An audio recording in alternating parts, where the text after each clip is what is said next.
Paz e bem. Neste vídeo, quarto domingo da Quaresma, eu quero tratar aqui de um assunto que está mexendo bastante com as nossas famílias ultimamente e causando realmente muitos estragos entre pais e filhos, né? E eu estou falando de quê?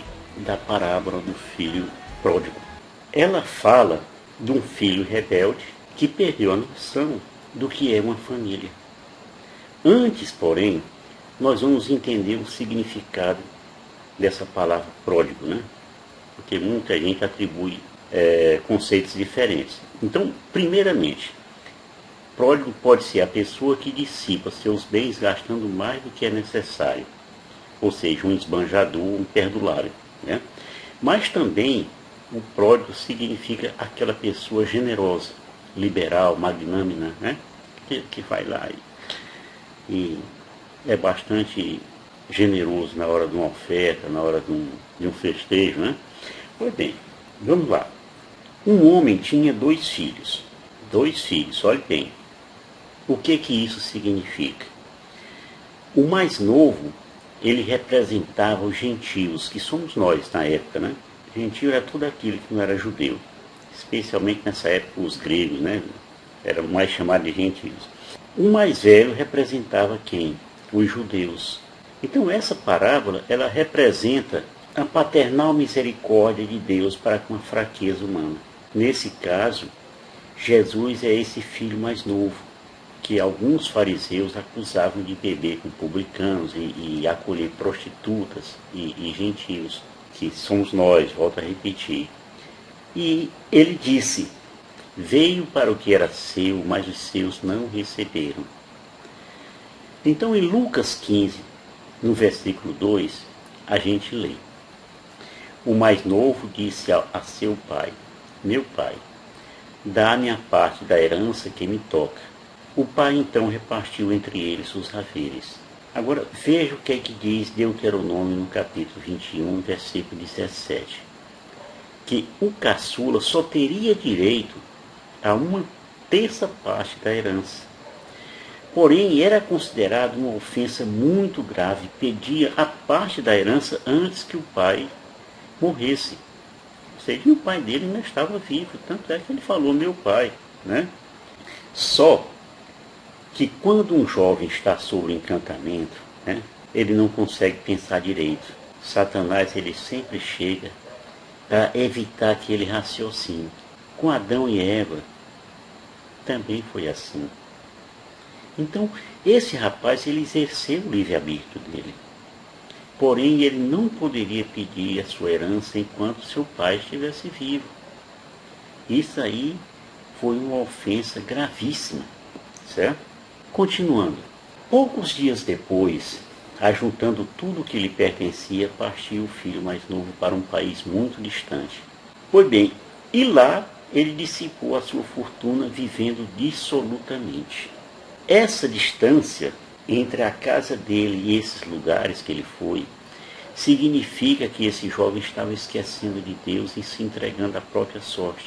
Então, com relação à gastança, ela mostra que já sem o controle da família, pai, da mãe, e orientado apenas por Satanás, o moço andava em más companhias. Talvez lá com os traficantes da vida, com os alcoólatras e as prostitutas que só viam nele um jovem interiorano, com dinheiro no bolso, né?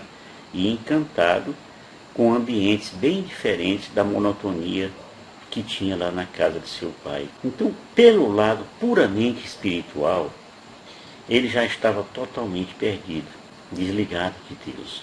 Mas vamos prosseguir na leitura. Depois de ter esbanjado tudo, sobreveio àquela região uma grande fome e ele começou a passar penúria. A partir daqui, o jovem começou a passar fome. E isso fez com que ele ficasse refém de Satanás. O que, aliás, é o que acontece com todos os que caem na sua lábia. Essa fome não era só do pão visível, mas era especialmente da verdade invisível.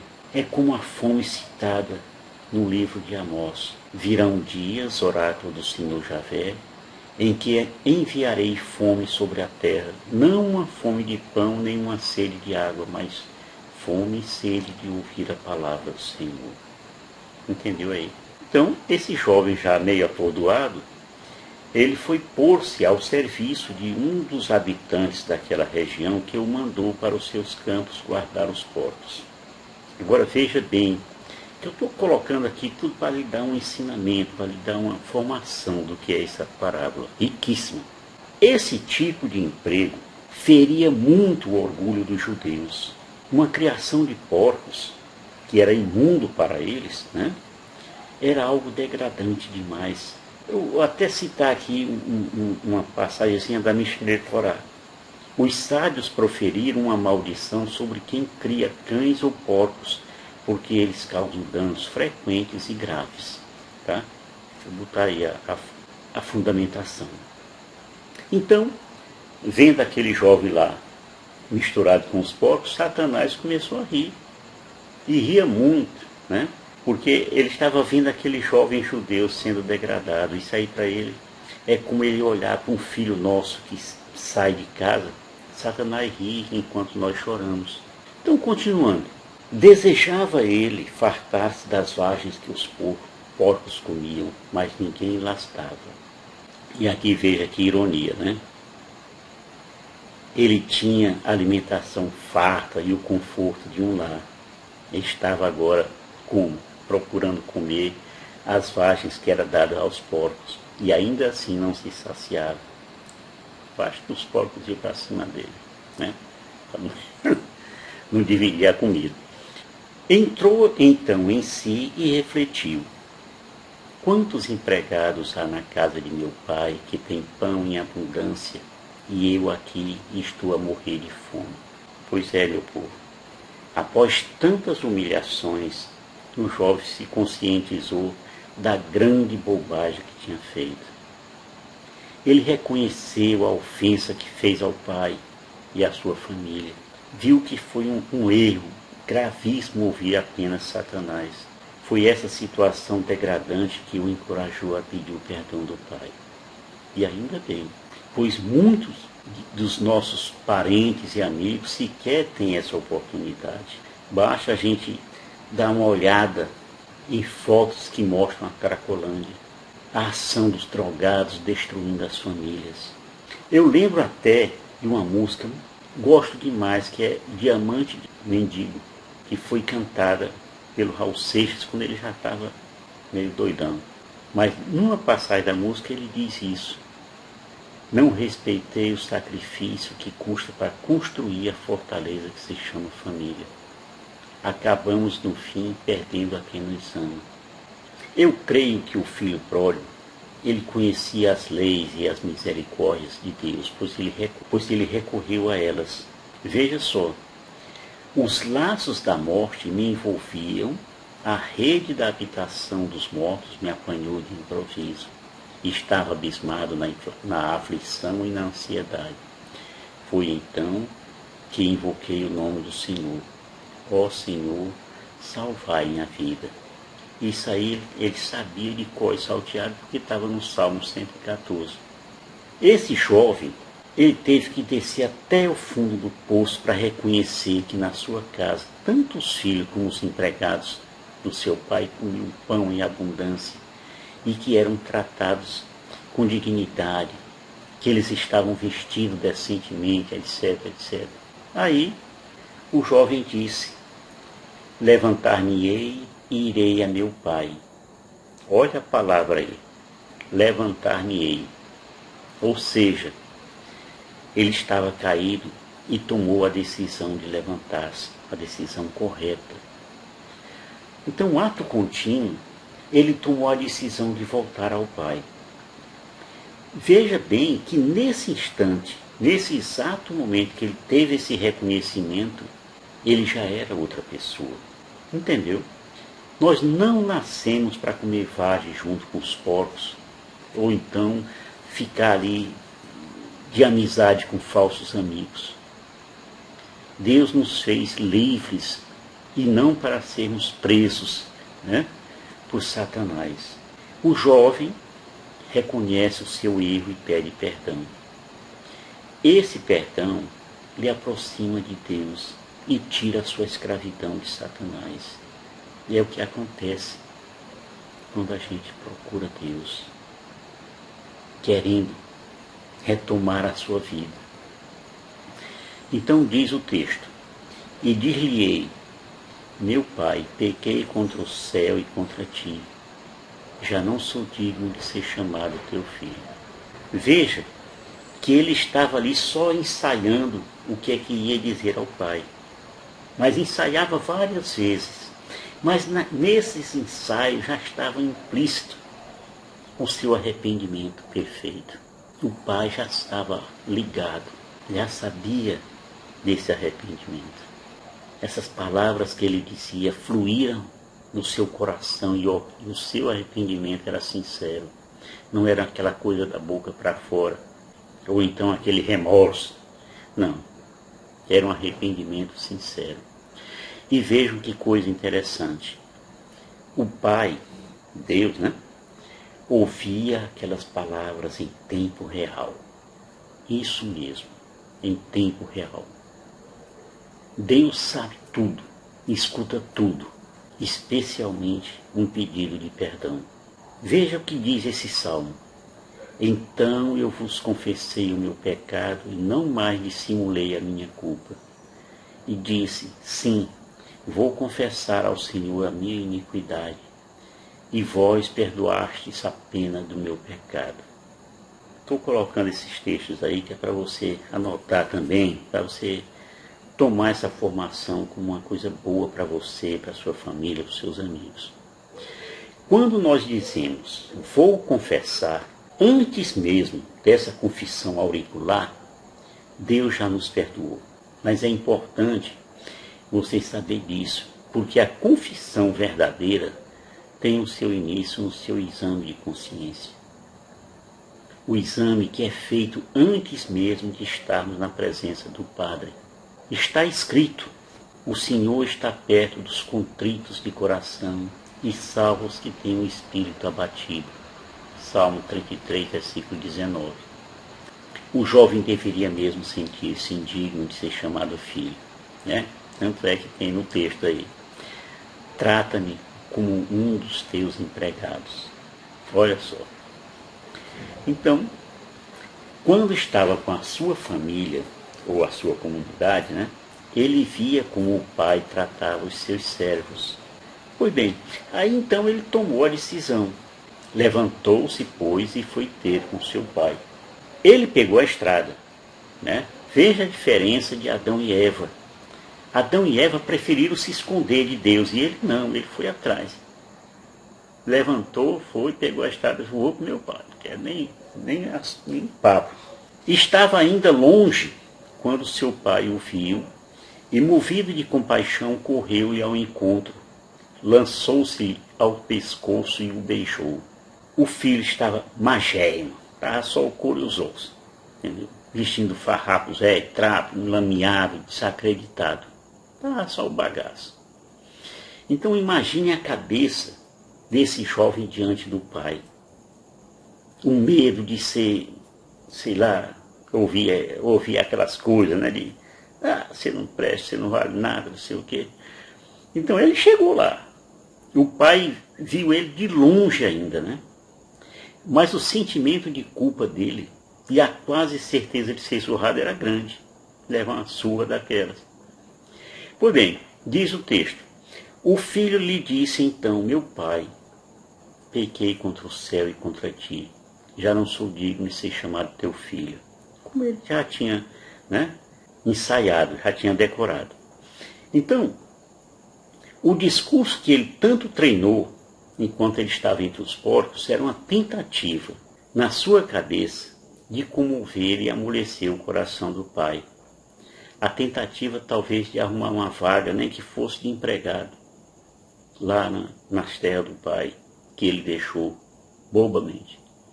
É claro que ele sabia que o pai era misericordioso, porém eles tinham suas dúvidas, Por quê? Isso ocorre com muitos de nós quando achamos não sermos dignos do perdão de Deus. A isso a gente dá o nome de atrição. Por quê? Porque se trata de um arrependimento imperfeito. É quando você não confia no perdão de Deus. Em vez do chicote, Deus dá um abraço. Em vez de uns tapas, Deus dá um braço posto aqui no pescoço, como uma aceitação. Ora, ele se arrependeu, e isso já bastava para o pai, porque o pai já sabia que... Continuando, mas o pai falou aos servos, em vez de ficar reclamando dele, né? Trazei-me depressa, olha a palavra, trazei-me depressa, a melhor veste e vestilha, e ponde-lhe um anel no dedo e calçado nos pés. O pai misericordioso, tendo recebido seu filho em paz, já o tendo beijado, ordenou aos servos que lhe trouxesse vestes novas, limpas, como há muito ele não vestia. O pai tinha pressa de restaurar aquele filho. Em seguida, o pai disse aos servos que lhe trouxesse um anel, que nada mais é do que o penhor do Espírito Santo. E para completar, ele ordenou que trouxesse um calçado para os pés feridos do filho. Os pés do filho já não tinham sandália há muito tempo. Ele estava lá só aquelas... Isso significava a preparação para o anúncio do Evangelho da Paz. Vou perguntar para você lembra disso? Dessa passagem? Como são belos sobre as montanhas os pés do mensageiro que anuncia a felicidade, que traz as boas novas e anuncia a libertação, que diz a Sião, teu Deus reina, Isaías 52, no versículo 7. Mas o que representa cada gesto desse do Pai? Eu quero lhe dar essa formação.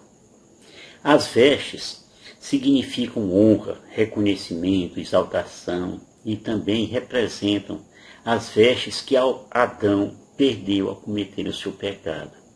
Tanto é que ele ficou nuzão lá. E deixa claro a todos, né? Esse jovem continua sendo o meu filho. Se perdeu, mas voltou. Então veja o contraste com os trapos com os quais esse jovem chegou vestido.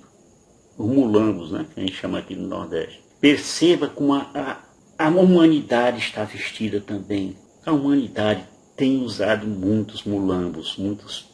Pois bem, o anel, o que é que representa? Ele representa a autoridade concedida. Ostenta os símbolos da família. Tanto os reis como os ricos da época, eles assinavam um documento carimbando com aquele anel. Eram os símbolos que estavam cravados no seu anel, que é o símbolo da família. E as sandálias, elas significam a liberdade, pois na época só as pessoas livres usavam sandálias. Os escravos andavam descalços, eles não tinham direito a sandália, não. Depois, o pai disse aos servos, né?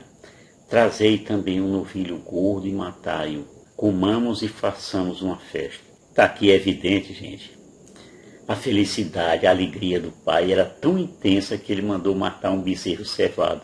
Ou seja, aquele que é separado e alimentado para as melhores ocasiões, as grandes visitas, né? Aquelas pessoas que eram recebidas com deferência. Aí ele disse, este meu filho estava morto e reviveu. Tinha se perdido e foi achado.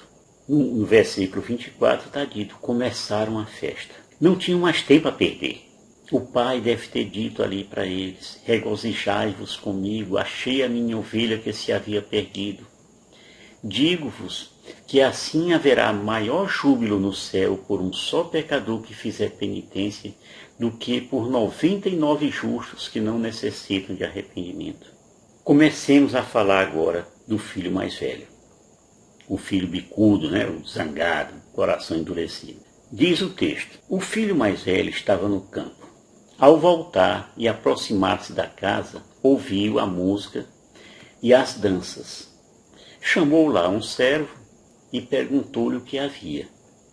Pois bem, até aqui só tínhamos falado do filho pródigo, das suas andanças, né, das suas dores e do seu retorno também e do perdão do pai.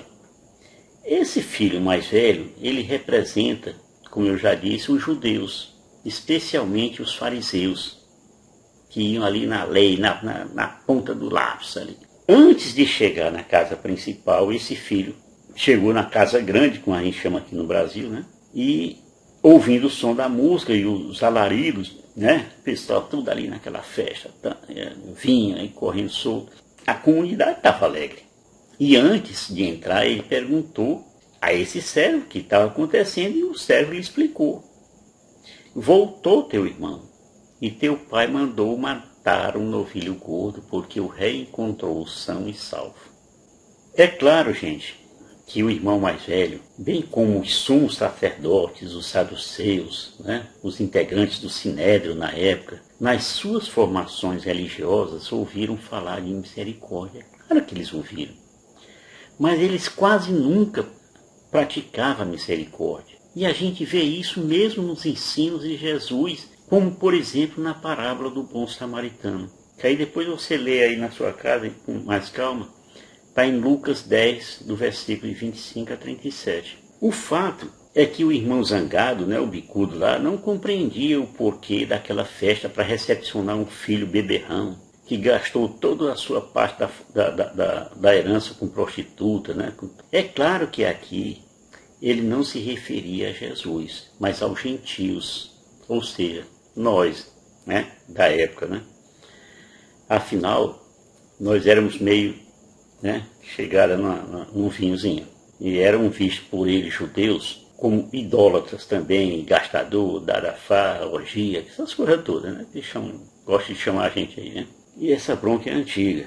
E eles não entendem como um pecador pode ser perdoado, mesmo tendo cometido faltas graves. E eles, sendo justos, né, viviam constantemente tendo que seguir e sentir na carne o rigor da lei. Veja só esse texto. Quando um malvado renuncia ao mal para praticar a justiça e a equidade, ele faz reviver a sua alma.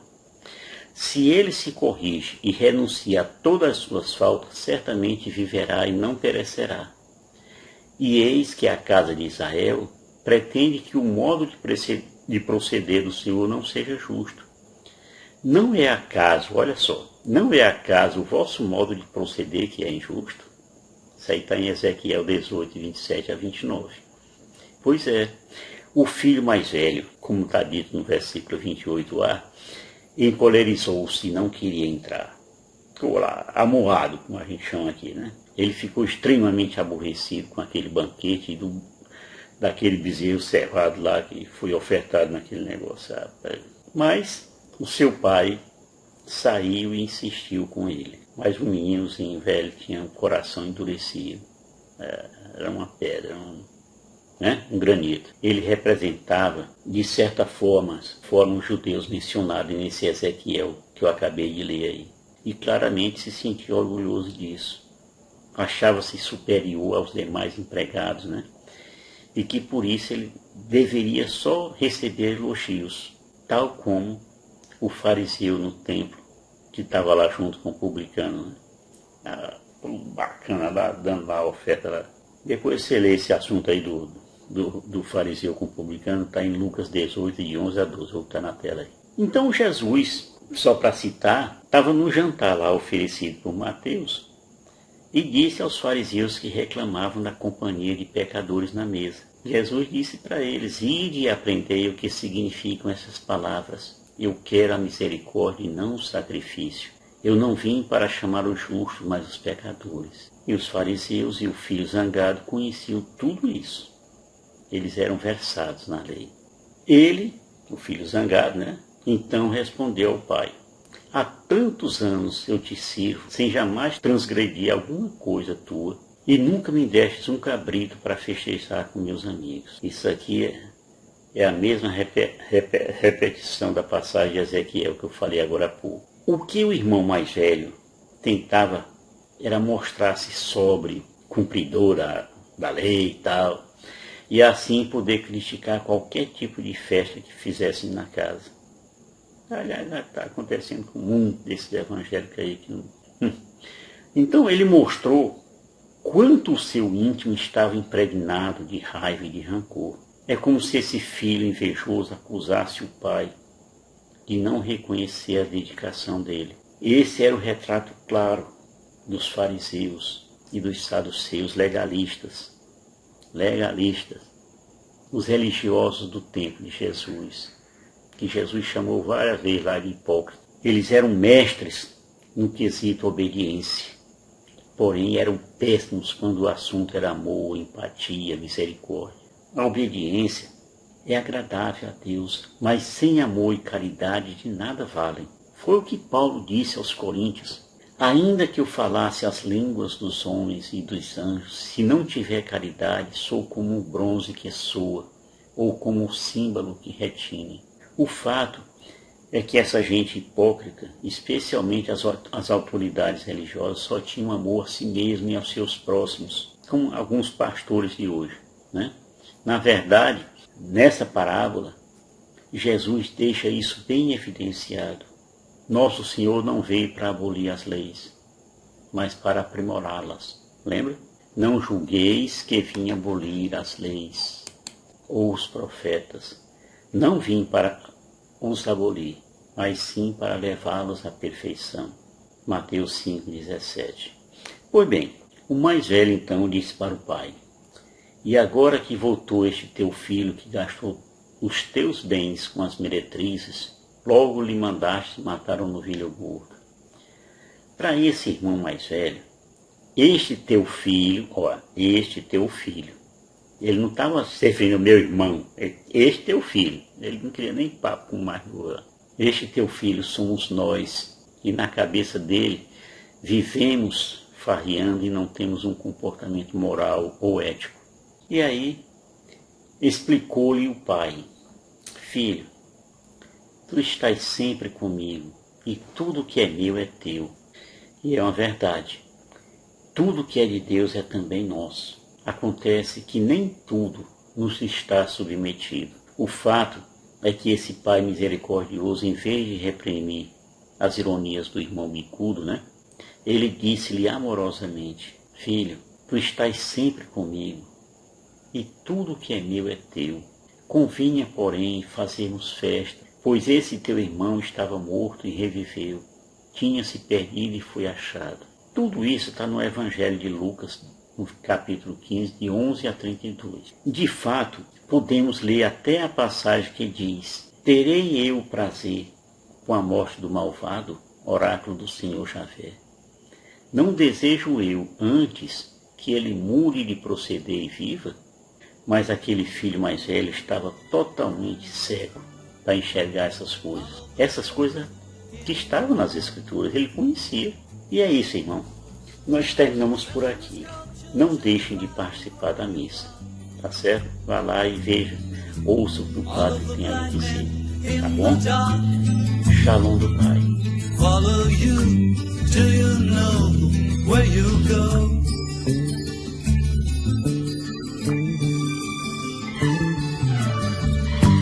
All of the travelers on the road, put down the burdens to see where you go. All of the mortals with their load,